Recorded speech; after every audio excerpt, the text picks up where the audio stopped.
Objetivo de Desenvolvimento Sustentável 14, Vida na Água.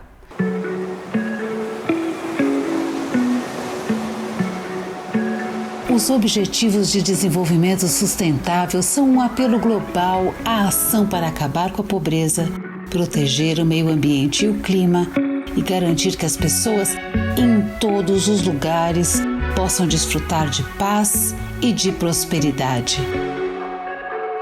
Estes são os objetivos para os quais as Nações Unidas estão contribuindo a fim de que possamos atingir a Agenda 2030 no Brasil.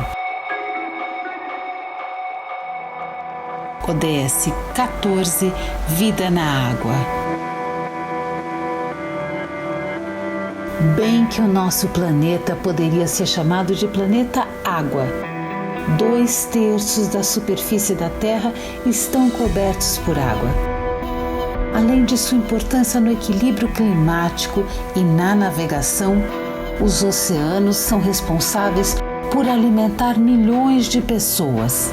A pesca é responsável por empregar mais de 30 milhões de indivíduos no mundo. E desse total, 95% são oriundos de países de economias frágeis ou nações subdesenvolvidas. Nos últimos 40 anos, a ação humana na Terra reduziu em 50% a biodiversidade marinha, segundo aponta o estudo Relatório Planeta Azul Vivo, divulgado pela ONG internacional WWF. Por isso, o ODS 14 tem como focos principais a conservação e o uso responsável dos oceanos, dos mares e dos recursos marinhos para o desenvolvimento sustentável e a proteção da rica e deslumbrante vida marinha. Ao mesmo tempo que é preciso combater a poluição dos oceanos, é mais do que urgente acabar com a sobrepesca e a pesca ilegal. Outro fator que compromete o futuro da biodiversidade marítima é o uso e descarte indiscriminados de plásticos que, tristemente, têm como destino os mares e oceanos, sendo responsáveis pela morte de diversas espécies marítimas. E os dados não deixam dúvidas. Entre 1970 e 2012, a fauna marinha encolheu 50%. Já os recifes de corais, manguezais e algas marinhas, que são verdadeiros berçários de peixes de outras espécies, diminuiu 34% nesse mesmo período. Podemos, portanto, afirmar que são 5 os fatores principais que ameaçam a saúde dos nossos mares: o aumento da temperatura, a acidificação, a contaminação, o lixo e a pesca. Os 2 primeiros pontos têm a mesma origem: as elevadas emissões de CO2, o dióxido de carbono, responsável pelo aquecimento global. Quanto maior a concentração desse gás na atmosfera, maior é a temperatura das águas e sua concentração nos mares, que captam na atmosfera mais CO2 do que produzem.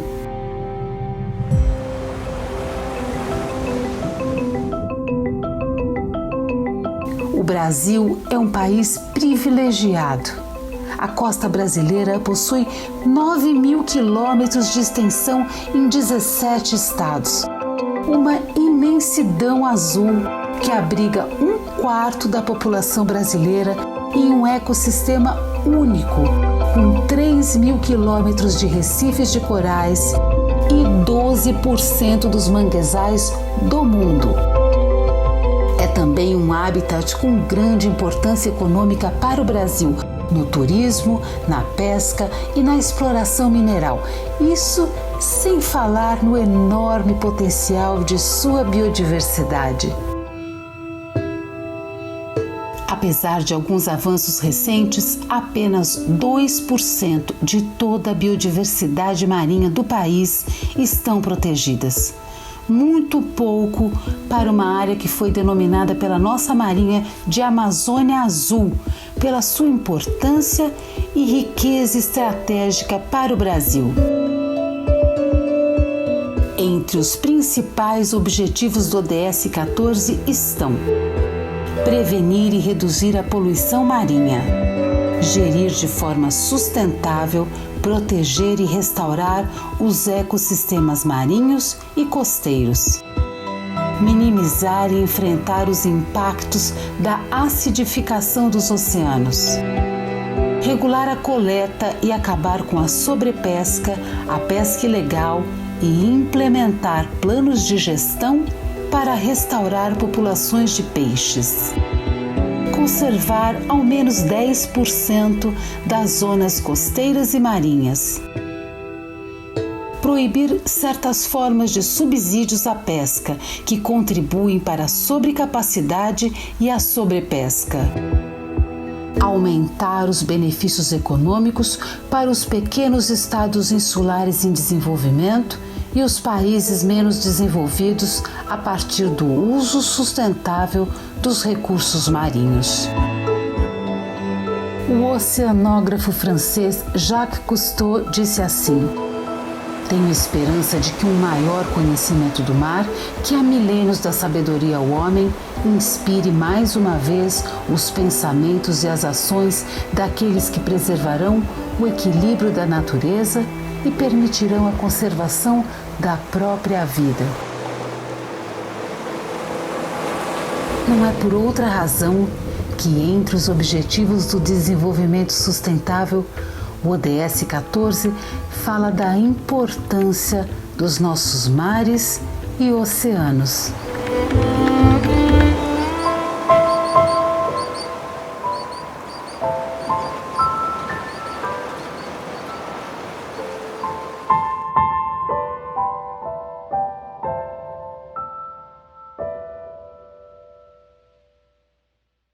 Para falar sobre o Objetivo do Desenvolvimento Sustentável de número 14, Vida na Água, a convidada dos Diálogos em Verde Maratona ODS é Paulina Chamorro, jornalista com mais de duas décadas na cobertura de temas socioambientais, com especial experiência e paixão por grandes expedições da natureza. Ela foi produtora e repórter do projeto Mar Sem Fim, percorrendo de veleiro por 3 anos toda a costa brasileira e que contou com transmissão pela TV Cultura. Foi produtora de campo na Amazônia brasileira, da documentarista Celine Cousteau.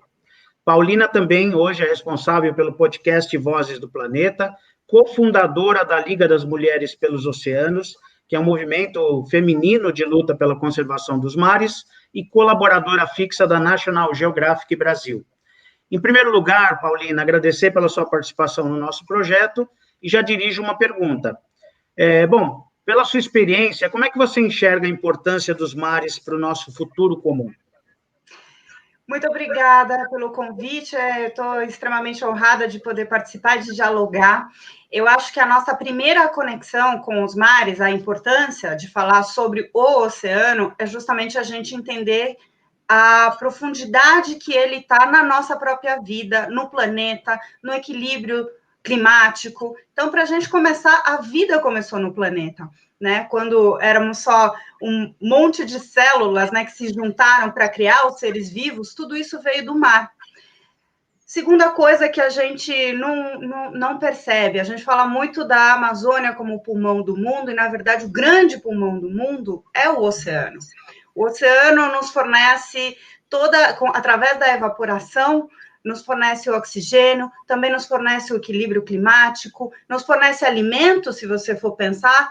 Tanta gente, né? São bilhões de pessoas que dependem de alimento que vem do oceano e também indiretamente dependem também de alimento por conta dessa evaporação que eu falei que o oceano faz, então provoca as chuvas, né?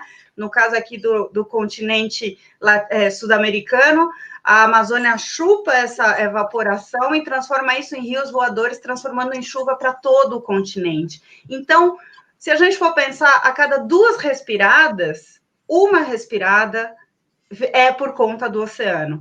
Então, a gente, às vezes, pode pensar que não está muito próximo, mas se a gente entender essa lógica de como o planeta funciona, a gente consegue compreender realmente que sem oceano não há vida. Então, a lógica do oceano, e eu estou falando no oceano, no singular, porque se você olhar de novo no nosso planeta azul, ele é um oceano só, não tem fronteira, que nem os continentes que são cortados, né? Não tem nenhuma fronteira que separa os oceanos. Então, a gente chama, assim, de oceano. Então, Reinaldo, acho que eu poderia começar trazendo essa percepção que nem todo mundo ainda tem sobre essa importância para a nossa própria sobrevivência com relação ao oceano. Bom, eu acredito, Paulina, que o principal objetivo desse ODS seja exatamente a conservação e uso sustentável dos oceanos, né? Mas você falou do singular, dos mares, dos recursos marinhos, para o nosso desenvolvimento sustentável. Você acredita que nós estamos trilhando esse caminho? Quer dizer, para a gente conseguir atingir esse ODS, nós estamos indo para chegar a algum bom resultado em 2030, que é o objetivo desse desenvolvimento? Falando especificamente do oceano, a gente está em pleno lançamento de um grande desafio e que está ligado também com o ODS. Tem a Agenda 2030, né, como vocês viram aí nessas apresentações, nesses diálogos sobre o ODS, e existe também das Nações Unidas uma determinação, um acordo, digamos assim, entre a sociedade global de outras metas também alcançadas para serem alcançadas em temas específicos. Sabe, Reinaldo, a gente conhece mais da Lua do que do próprio oceano. Então, a gente precisa entender, já que ele é predominante na nossa vida e no equilíbrio do planeta, a gente precisa entender o que impacta o oceano. Então, a gente sabe só 10% do que tudo que o oceano poderia nos colocar. E desse pouquinho que a gente sabe, 10%, a gente já sabe que estamos trilhando um caminho de um impacto muito grande. Na poluição, a gente tem a questão do saneamento, que aí ligando com cidades, né? A gente tem a poluição hídrica, a gente tem a poluição por agrotóxico, uma série de outras coisas que chegam das cidades carreado pelos rios e córregos até o oceano. A gente tem a poluição plástica, olha aqui atrás de mim, é o mar de plástico que a gente está colocando, sufocando o oceano. E a gente tem uma sobreexploração, que aí é a sobrepesca, a exploração mineral para tirar petróleo, para tirar uma série de outras coisas. Então, neste momento, pelo que a gente sabe do oceano, a gente está caminhando por um caminho, a gente está trilhando um caminho de sobreexploração. Mas ainda existe chance de mudar isso. Isso que é o mais importante de colocar aqui. Já muitos estudos estão apontando que a gente começar a trabalhar com áreas fechadas no oceano, em que não tenham esse impacto e deixa a natureza se recuperar sozinha, a gente conseguiria trazer para o oceano a volta desse fornecimento de oxigênio e tudo mais até 2050. Então, tudo pode se regenerar se a gente não atrapalhar.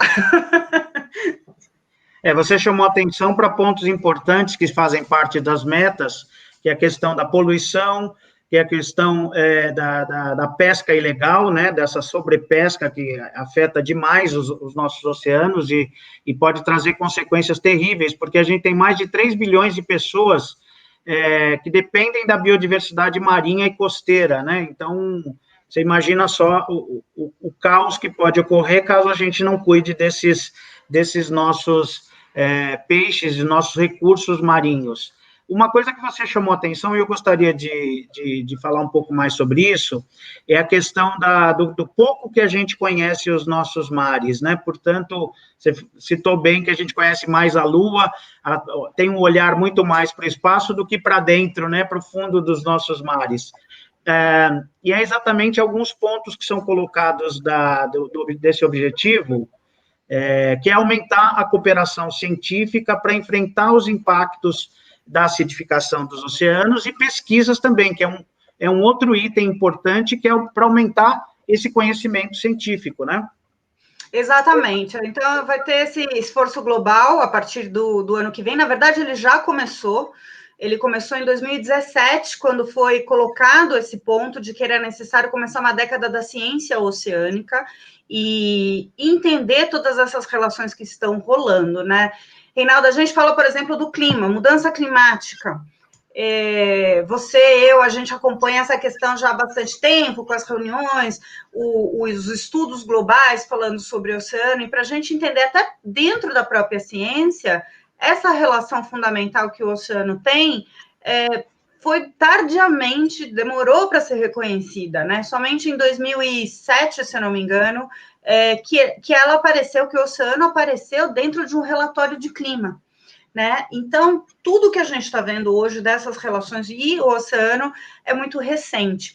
Então, esse esforço global pela ciência e pelo conhecimento, quando a gente está falando de ciência, a gente está falando de conhecimento, né? Não estamos falando desse só conhecimento que está lá encapsulado só ou em universidades ou, sei lá, em laboratórios. A gente está falando também de uma cultura oceânica. A gente está falando também de um conhecimento tradicional que existe sobre o oceano. A gente está falando de ciência cidadã, que é a ciência que todos nós podemos fazer com fornecimento de dados, com espalhar, a gente está falando de comunicação, e a cultura oceânica é justamente isso, é como é que a gente olha para a nossa cultura e está relacionado com o oceano. Como a gente olha para o mangue e vê que tem canoas, tipos de rede, tipos de cultura, música, que está ligado com isso. Então, é uma relação muito mais profunda com a natureza, com o oceano, que está se propondo para fazer. Então, não é somente a ciência fria e dura, mas é a ciência que é acessível para o oceano que todos nós precisamos. Até para não ficar exatamente nessa ciência dura, que a gente, quando fala dos objetivos, parece que eles são algo distante das pessoas e elas têm uma certa, como você falou, a frieza na discussão, né? E você, pelo contrário, você teve uma relação direta com várias experiências. Eu queria que você falasse um pouco desse contato com as pessoas, com essas comunidades, e, ao mesmo tempo, dissesse um pouco quais são as principais reivindicações que essas comunidades têm a partir dessa relação com os oceanos e o impacto humano que acaba os prejudicando também, as pessoas que mantêm uma boa relação com o mar, obviamente, não aqueles que são predadores do mar. Bom, eu tive a oportunidade em diferentes frentes, Reinaldo, de ter um convívio, né, com comunidades tradicionais e principalmente com pessoas que vivem na costa, né? Eu fiz esse projeto Mar Sem Fim, que foi do Oiapoque ao Chuí num veleiro, fiquei 3 anos navegando, entrando em rio, saindo de rio, né? E por isso essa conectividade, né? Rio está ligado com o oceano. Quando a gente fala de água, a gente tem que pensar mesmo nesses dois ambientes, que eles estão super conectados, né?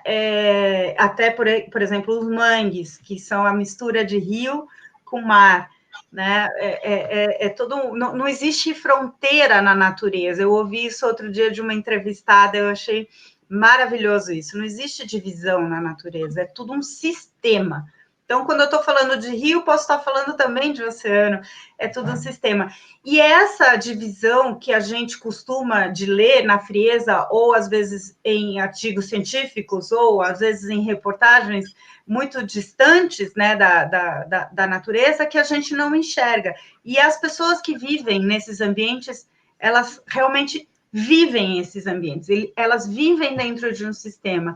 Então, está ligado, por exemplo, um saber que eu nunca aprenderia de outra forma, a não ser convivendo, trocando uma ideia. Existe a questão do tempo. O tempo da natureza é muito diferente do tempo que a gente imagina aqui correndo e tal. E essas comunidades vivem o tempo da natureza. Então, esse é um ponto 1. Quando não tem peixe, quando está o tempo ruim, não pode sair, ficam em terra, arrumando sua rede, remendando, consertando a canoa, fazendo diferentes tipos. Tem a questão da cultura, que eu falei, que é maravilhosa. Para cada tipo de pesca, para cada tipo de ambiente, existe um tipo de canoa, um tipo de embarcação que é feita. Os brasileiros, se a gente pensar, brasileiros e brasileiras, Existem os campeonatos de vela, de Olimpíada e não sei o quê, mas se você olhar para as técnicas usadas de navegação pelas comunidades tradicionais, elas dão um pau em qualquer navegador profissional ou olímpico, porque é uma riqueza náutica, uma riqueza marinha muito grande. Então, tipos de peixe, tipos de curral, que é para você poder guardar ou fazer tipo umas armadilhas para o peixe, tipos de embarcação, tudo isso faz parte de uma cultura que é aprendida de geração em geração. E a gente tem de sobra aqui no Brasil. Em cada cantinho, nos mais de 8 mil quilômetros de costa brasileira, a gente tem características muito específicas, com um conhecimento absurdo sobre o que é a natureza, o que é a lua, o que é a maré, quando vai chover, que vento é esse, o que esse vento vai provocar. Gente, isso é ciência, física, química, tudo junto. E eles aprendem de geração para geração, aprendem vivendo, é maravilhoso. Eu sou muito honrada de tudo que eu pude aprender em comunidades tradicionais. Um dos pontos importantes das metas do ODS 14 está na questão do acesso, né, de proporcionar acesso aos pescadores artesanais, apoiá-los com mercados, né, que eles tenham possibilidade de continuar tirando seu sustento das suas comunidades. Nessa relação que você teve com esse tipo de população, o que você via como um grande desafio aqui no Brasil que eles estão enfrentando nesse momento? Bom, são alguns, viu, Reinaldo? Alguns bem sérios e bem grandes. O primeiro é uma questão de mercado e é uma questão de consumo, e de novo trazendo para nós que estamos em cidades, né? Como é que a gente se conecta com um tema desse? Através do consumo. O tipo de consumo que você tem, o tipo de escolha de consumo que você faz, conecta diretamente. A mesma coisa com a Amazônia, com os biomas brasileiros. É isso. Como é que a gente se conecta? A gente pode pensar que está muito separado, mas não. Tudo que a gente faz na cidade, já que a maioria das pessoas no mundo vive em cidades, tem que ser sustentável. Tem que ser sustentável através das nossas escolhas também, senão a gente acaba fomentando sistemas que a gente nem imagina que está fomentando, né? Então, uma questão, por exemplo, é a da pesca, que a gente falou, né? Sobre a pesca. Muito é pesca ilegal, vem de embarcações de fora, tem uma sobreexploração. E a gente pode participar dessa história não questionando de onde que veio esse peixe, de onde que veio, que tipo de pesca foi feita. Enquanto a gente não continuar consumindo sem querer saber de onde vêm as coisas, a gente pode estar incentivando coisas muito ruins, como, por exemplo, essa pesca que é ilegal. Já as comunidades tradicionais, a grande maioria, assim como na agricultura, que a gente vende, 80% vem de pequenos agricultores, a mesma coisa com a pesca. A gente tem pescadores tradicionais ou pescadores que vivem da sua própria embarcação, que abastecem os mercados regionais, né?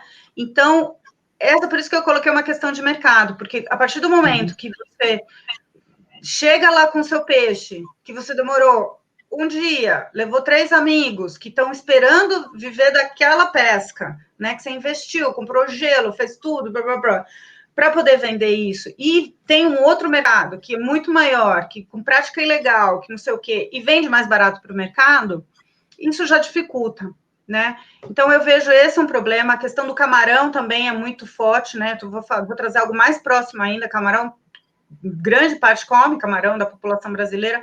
Isso vem de fazendas de camarão que não empregam muita gente, e os produtores pequenos continuam também não se favorecendo. Os vazamentos, eles são constantes de petróleo na costa brasileira, até porque a exploração ela é contínua, e também uma coisa que pouco se fala, quer dizer, não é algo que seja de conhecimento global, mas é a questão também do transporte, né?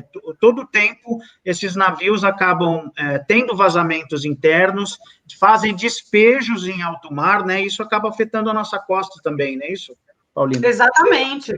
E a questão, de novo, do saneamento também, né? Porque a gente tem índices absurdos nas cidades brasileiras, e esse lixo e lixo e poluição da água acaba afetando todo mundo, principalmente quem vive, quem depende da pesca, e a gente acaba comendo de volta, né? Vale lembrar que é um sistema. Olha, um ponto também muito importante que é considerado por esse ODS tem a ver com a conservação das zonas costeiras, né? Que o objetivo é fazer com que pelo menos 10% das zonas costeiras e marinhas, tanto no Brasil como do ponto de vista internacional, e com base em informação científica, esteja protegida, que a gente aumente, né, que a gente consiga aumentar com que essas áreas estejam mais protegidas. Como é que você vê essa questão? Você acha que é suficiente ou a questão deveria ser ainda mais avançada? E se também nós estamos longe de alcançar isso? Qual é a tua opinião? A minha opinião é, como eu falei, a gente está falando de zona costeira, a gente está falando de um sistema, né? Ele não é só uma área, a gente está falando de um sistema com areia, com manguezal, com biodiversidade, com uma série de ambientes corais, que estão né? sendo impactados, exato, que está sendo impactado por exemplo, especulação imobiliária, ou seja, para construção, por uma série de outros fatores que são da modernidade, de novo, querendo acelerar o tempo da natureza. Então, se a gente tem que entender que a zona costeira, na verdade, ela protege toda a área para dentro do continente de erosão, do aumento do nível do mar e de outras frentes que vão se agravar cada vez mais quando tem tempestades. Agora o Brasil tem ciclone tropical. Essas áreas, elas defendem o continente desses impactos. Então, quanto mais a gente não proteger e ficar, né, tudo aberto, mais quem vai sofrer as consequências somos nós. São as cidades costeiras brasileiras. Então, quando a gente está falando de zona costeira, a gente tem que falar de cidades costeiras, pessoas que vivem em cidades costeiras. Se a gente for olhar, a gente tem, pensando na Mata Atlântica, né, 17 estados brasileiros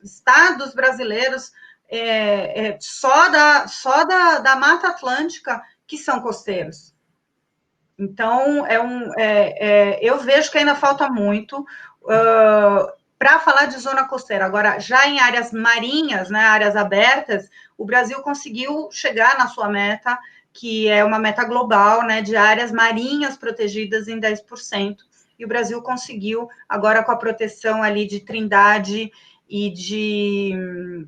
São Pedro e São Paulo, né? São Pedro e São Paulo, exatamente. Com esse mosaico, o Brasil conseguiu chegar nos 10% de proteção marinha, né? Mas zona costeira é outra discussão, né? Tem muita especulação, a gente está vendo aí ataques para legislação em cima de manguezal, enfim. Bom, Paulina, essas populações que vivem, que a gente tem muitas capitais, muitas grandes cidades, não só no Brasil como no mundo, que estão ali, tem uma relação totalmente direta com o mar. Elas estão porque tem a ressaca, tem aumento do nível do mar, a erosão. Então, tudo isso elas percebem até porque ela tem um contato direto. Cidades como São Paulo, que são muito importantes, mas não têm esse contato direto com o mar, como é que a gente explica para essa população que o que acontece, você, de certa maneira, já falou, mas eu só queria reforçar um pouco mais. O que essa população deve entender de que o que acontece no mar vai afetar também a cidade de São Paulo, por exemplo? Pergunta capciosa. A gente vai ter 10 anos para discutir isso agora com a década do oceano. Mas eu vou te responder. E as consequências vão começar a chegar cada vez mais fortes, né? Bom, eu vou trazer a sardinha aqui para a minha área, então. Eu acho que a comunicação, né? A gente já falou em diferentes frentes, né, querido Reinaldo, e é o que a gente está fazendo hoje. Uhum. Eu acho que como fazer é a gente trazer uma série de fórmulas de comunicação. E aí eu não estou falando de jornalismo, de entrevista, de métodos, estou falando de uma comunicação geral. E isso está em uma das metas da década, para a década do oceano, que seja acessível para todo mundo. Ou seja, como é que a gente vai tirar esse conhecimento, né? E tudo isso que a gente está sabendo de impactos, que não é futurologia, gente, são estudos que estão dizendo que vão acontecer tal coisa, a gente está provocando isso, vai ter isso, né? Então, como é que a gente vai traduzir tudo isso para uma comunicação amigável? Como é que a gente vai fazer essa ponte? Então, eu vejo a comunicação hoje, né, e é algo que eu sempre gosto de falar, você sabe, ela não é uma consequência, ela é uma estratégia. A estratégia tem que ser focada numa comunicação amigável, numa comunicação que seja para todos e para todas as pessoas. Porque a gente já passou da hora de criar mecanismos que sejam isolados. A gente tem que entender todos os desafios que tem, inclusive as lacunas que existem em educação na sociedade brasileira, né? E para a gente construir uma sociedade muito mais democrática, com acesso às informações, para que a sociedade possa tomar suas decisões, possa ter o conhecimento, tem que existir um esforço, sim, em comunicação, em como a comunicação pode contribuir com essa educação para quem não tem acesso também, como é que a gente pode construir uma comunicação amigável. E isso não é um papel só meu, seu, profissionais de comunicação. Eu vejo isso como um desafio e um convite até coletivo e amoroso para toda a sociedade. Uma comunicação amigável e que acrescente na vida das pessoas, ela pode ser feita por todos nós. E é isso um grande papel do que é ser cidadão, do que é ser cidadã. Então, eu respondo para você essa questão, assim, sendo bem otimista, porque eu acho que isso está no alcance de todo mundo, de quem quer construir uma sociedade melhor, né? Que é o grande objetivo do desenvolvimento sustentável, né, Reinaldo? Então, convida todo mundo a fazer uma comunicação. O que você sabe, repasse. Não espalhe comunicação falsa que negue a ciência, que negue o conhecimento. Repasse informação que contribua na vida das pessoas. Então, essa associação do oceano ou de qualquer elemento natural que nós somos completamente dependentes, ela tem que ser feita, essa conexão, e ela tem que ser atacada, no bom sentido, em todas as frentes, com a comunicação principalmente. Não é porque a gente está em cidades que a gente tenha que pensar na questão ambiental ou na questão natural muito distante da gente. A gente depende de água, esse é um ODS de água, a gente depende do ar limpo, isso quer dizer que a gente depende de todos esses recursos, bem, saudáveis, para todo mundo. Então, essa maravilha que é estar nesse planeta, que ainda nos fornece esse tipo de coisa de graça, ela tem que ser reconhecida, mesmo você vivendo em cidades. E quando você tiver a oportunidade de estar em algum ambiente que não seja na cidade, mas seja em contato, valorize todos esses elementos que eu coloquei aqui. Esse é um convite. É muito bonito ver o lado bonito do Brasil, que a gente nunca pode esquecer, mesmo apesar de todos os desafios, que é um Brasil multicultural, colorido, biodiverso, cheio de vida natural, e que as pessoas que vivem nesses ambientes, elas sabem e valorizam tudo isso. Então, vamos valorizar também tudo isso, vamos nos reconhecer nesses ambientes. Acho que isso é o mais bonito, porque a partir do momento que a gente se reconhece, a gente defende. Então, essa era a mensagem que eu queria deixar, com muito... E à disposição, Reinaldo, quando quiserem, eu estou por aqui para dialogar. Outro convite que eu faço é para vocês conhecerem a Liga das Mulheres pelo Oceano, que é um movimento aberto, não é uma ONG, é um movimento aberto de mulheres que estamos trabalhando com diferentes olhares pelo oceano. Então, deixo esses convites aí e vamos embora. Que comece a década do oceano, a década da restauração também, e vamos chegar nessas metas do objetivo do desenvolvimento sustentável. Obrigada pelo convite.